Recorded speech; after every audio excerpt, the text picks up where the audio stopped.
All right, today we're tackling question number 4 from the 1999 Calculus BC exam. The question is considered a type 10 question because we're dealing with Taylor polynomials and Lagrange error bounds. So good old-fashioned sequences and series, the challenging questions on the BC test. They start off by telling us that function has derivatives of all orders, and they give us some information about the function at 2 and its derivative, second derivative, and third derivative. In part A, they ask us to write the third degree Taylor polynomial centered at x equals 2 and use it to approximate f of 1.5. So we have two stages. First, write the polynomial. Second, use that polynomial to approximate it. So as a reminder, Taylor polynomials are going to be expressed using the kind of expanded linearization technique that I have taught in class. So f of the center plus f prime of the center times x minus the center is our general go-to linearization equation. To expand it into the Taylor polynomial form, you are going to continue going deeper into the derivatives. So our second derivative, and then x minus c to the second degree over 2 factorial f c x minus c to the third over 3 factorial, and on down the list until your nth derivative, whatever this is. Now they ask us for the third degree Taylor polynomial, so this is third degree here. Finish with a 3 factorial. So this is going to be the generalized form of the third degree Taylor polynomial, which means we need to have f of c, f prime of c, f double prime of c, and f triple prime, which they provide us with these numbers.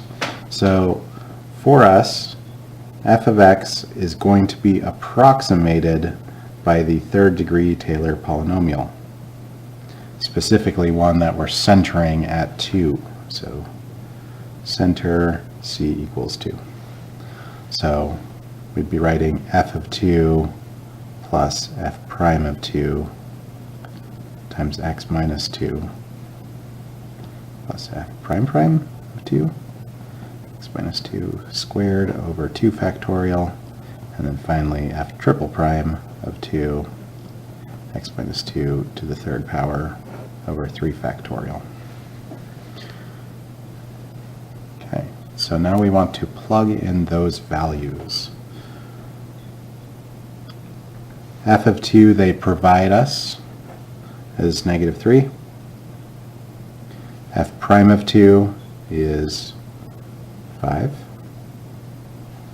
F double prime of 2 is 3.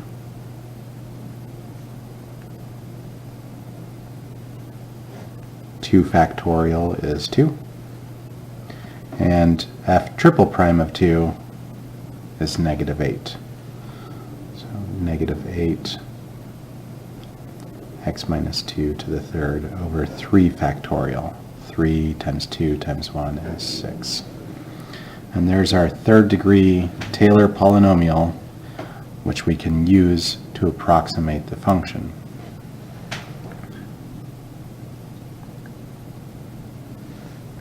So that's the first half of the question. Write the third degree Taylor polynomial centered at 2. And now they want us to use it to approximate f of 1.5. So f of 1.5 can be approximated by the third degree Taylor polynomial at 1.5. And all we're going to do is plug 1.5 into each of our x's. 1.5 minus 2 is -0.5 plus 3 halves of -0.5 squared minus 4 thirds, reducing that, times -0.5 to the third power. This is a numeric answer and is sufficient for answering the question for part A, though oftentimes we might need to come up with what that is numerically equal to. So grabbing a calculator and typing this into a calculator, the calculator will provide us 4.9583 repeating. There we go. So this is worth 4 points. Let's look at how the points break down. Okay, so the third degree Taylor approximation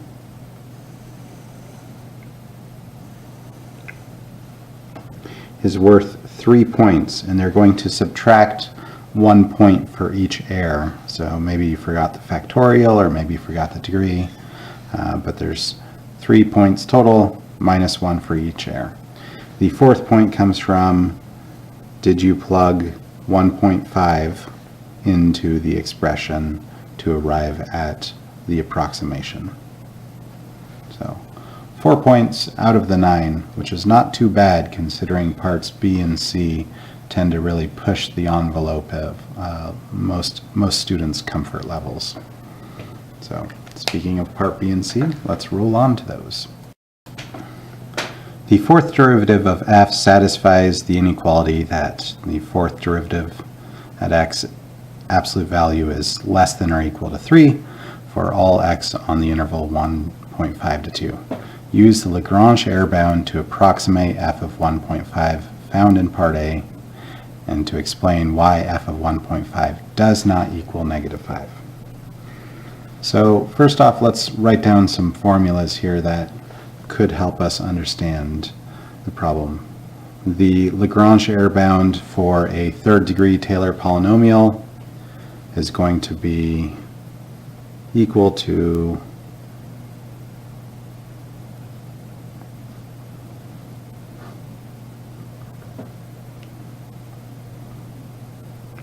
this value. Now, Lagrange error bound relies on this statement here. You want to find the maximum value that this can be to find the maximum possible error. And you needn't necessarily find what z is, but if you can maximize this, then we can find the maximum total error. And this portion here that we want to maximize, they've provided that information for us. So the maximum value of that number is 3. So relating that to our problem, we can say that the error when we're calculating at 1.5 is going to be at a maximum 3 over 4 factorial times 1.5 minus 2 to the fourth. And what this means is that our true value for f of 1.5 is going to be what we found in part A plus or minus the Lagrange error. So the value found in part A plus or minus this number. If we evaluate this, grabbing a calculator, we can find that this remainder is 0.0078125. And this is going to be the maximum distance between our approximation and the true value. So let's apply that to find the answer to part B.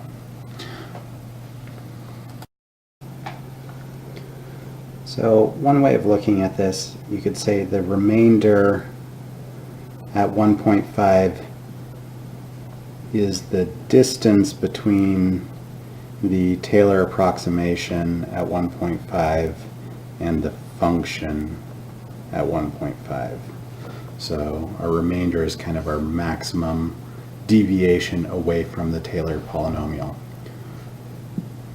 If you restructure this math sentence, you can say that f of 1.5 is equal to the Taylor polynomial at 1.5 plus or minus the remainder at 1.5.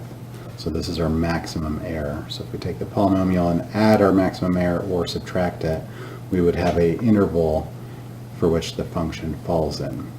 So we've established that t sub 3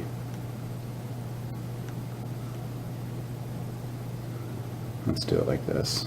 F of 1.5 is an element of the range t sub 3, 1.5 minus r sub 3, 1.5.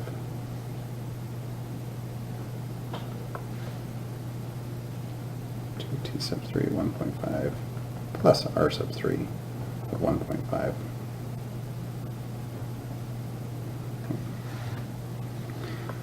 If I take the numbers provided, this lower bound of 4.9583 repeating found in part A, subtract the error of 0.0078125, I can see that the lower boundary of my approximation is negative 4.966,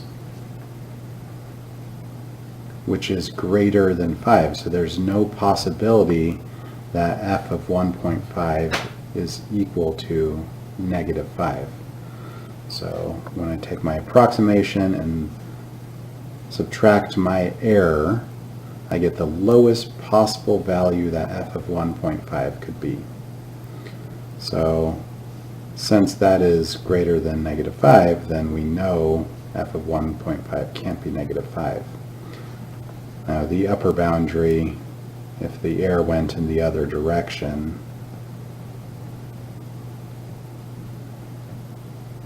will tell us what that upper boundary is. If I grab the calculator, negative 4.9583 repeating plus 0.0078125, negative 4.9505. So I have an interval that f of 1.5 belongs in, and that should work.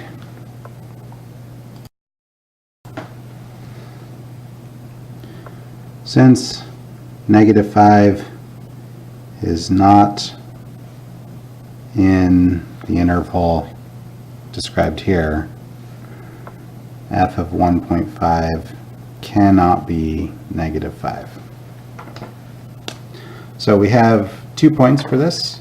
First point comes from correctly finding the Lagrange error-bound value, and then the second point comes from your explanation of why f of 1.5 can't be negative 5, and that would be this portion here. Now admittedly,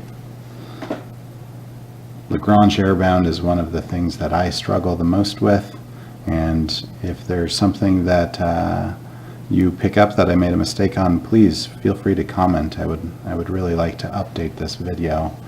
I didn't find anyone on the internet who had already done a description of this one, so feedback much appreciated. So when you're smashing that like button and you're subscribing, be sure to also comment if I did something wrong here. Speaking of commenting, part C, the approach I took, I feel like is not the fastest approach. So if there's someone out there who knows a faster way to do part C, then that'd be awesome feedback for me. Okay. But what I did works, so let's work through it. It says, write the fourth degree Taylor polynomial p of x for the function g, which is f of x squared plus 2, about x equals 0. So this time we get a Taylor polynomial centered at 0, and then we're going to use that to talk about why there's a relative minimum at 0. So right off the bat, let's pull up our description earlier for what does a Taylor polynomial look like. Okay. And this is a Taylor polynomial. They want us to center it at 0, so all these c's become zeros. We'll now center it at 0, which makes it a Maclaurin series. So Maclaurin series is a Taylor series centered at 0. Okay. And the approach for this is we're going to find the function, its derivative, second derivative, third derivative, and evaluate it each time at 0. So now for us, our f should actually be a g, now that we've switched to writing the Taylor polynomial for a g.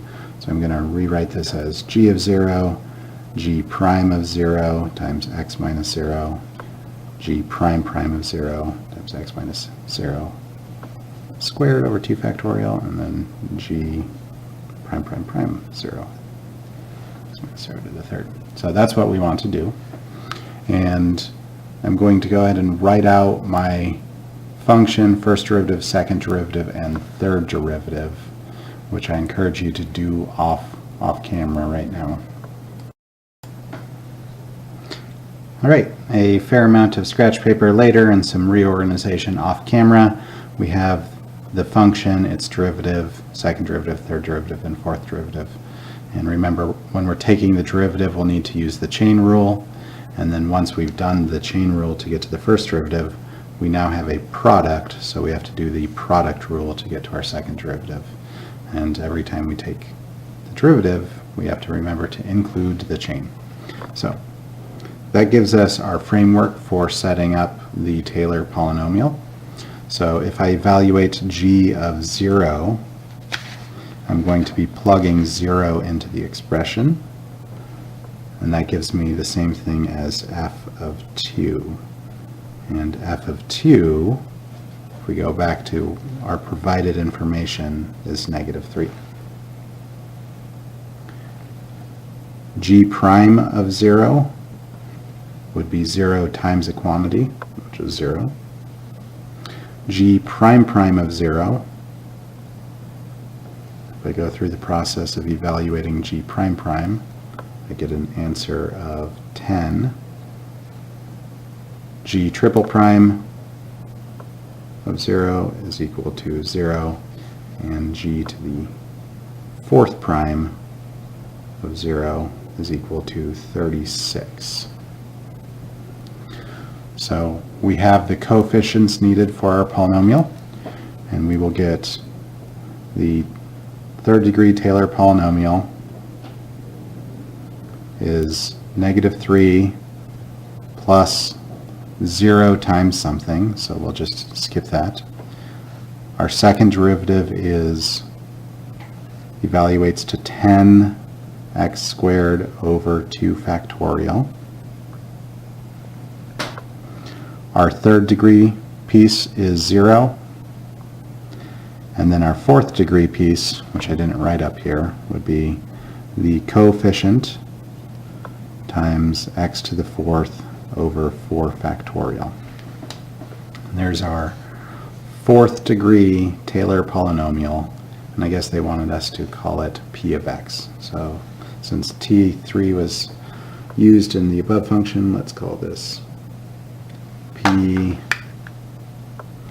p of x to be consistent with the notation they want us to use, p of x.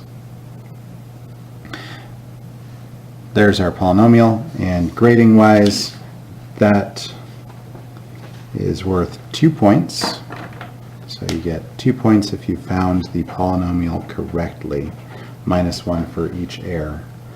And then finally, they want us to use this fourth degree polynomial to explain why g of x is going to have a relative minimum at x equals 0. So first off, the approach that we can take is if I take the first derivative coefficient, the first derivative coefficient is 0. So there is a critical value at x equals 0. Okay? If I take the second derivative's coefficient, the second derivative's coefficient is 10 over 2 factorial, which is 5. So essentially what this is saying is p prime of 0 is 0, and p prime prime of 0 is 5, which is greater than 0. that is a second derivative test for local extrema, and what we have is the polynomial is flat and concave up. Flat and concave up at 0. So we have a local minimum. There exists a local minimum at x equals 0 by the second derivative test. Now, to me, this felt like a lot of work to get to the answer, and reading the key that they have a different approach that I haven't been able to quite decipher. So again, please comment if there's a approach that you think is more effective than the one that I've taken. All right, thank you very much.